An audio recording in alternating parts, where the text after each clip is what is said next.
Did you coordinate your comments on Monday about impeachment with the, I'm sorry, did you coordinate your comments on Friday about impeachment with the Democratic Congressional Campaign Committee? Not that I'm aware of.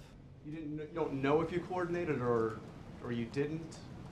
I mean, the reason why I ask is Dan Pfeiffer says what he says Friday morning, right, that impeachment's a real possibility the White House is concerned about.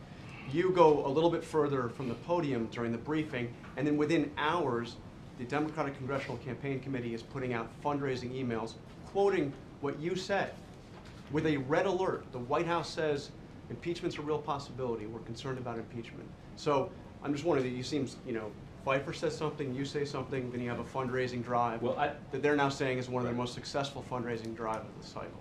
Well, what I know, John, is that the comments that I made on Friday were in response to questions from people who were asking about the prospect of Republicans in Congress taking that step.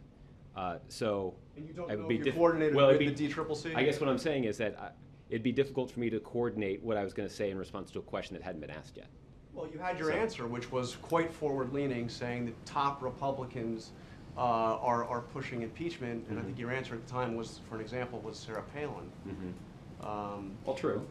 That was not an answer that I had discussed with anybody at the DCCC in advance. Again, this was based on my own reading of the newspaper a couple days before I got asked the question. And you're a pretty calm guy, but the DCCC put out a fundraiser saying, this is after your words, it's Saturday and we're in the office freaking out.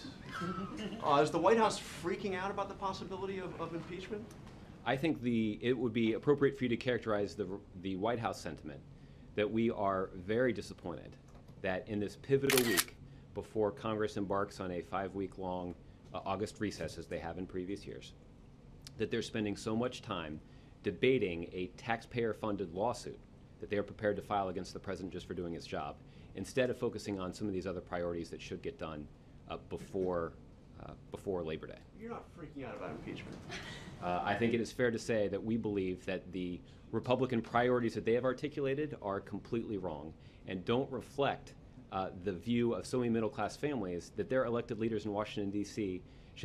should be focused on putting in place the kinds of policies that are going to expand economic opportunity for the middle class, and that efforts to focus on these political partisan attacks don't create jobs, they don't reduce the deficit, they don't make things better for middle-class families. That's why the president is focused on these priorities. We wish that House Republicans would be focused on them too. Now, specifically on the priorities, one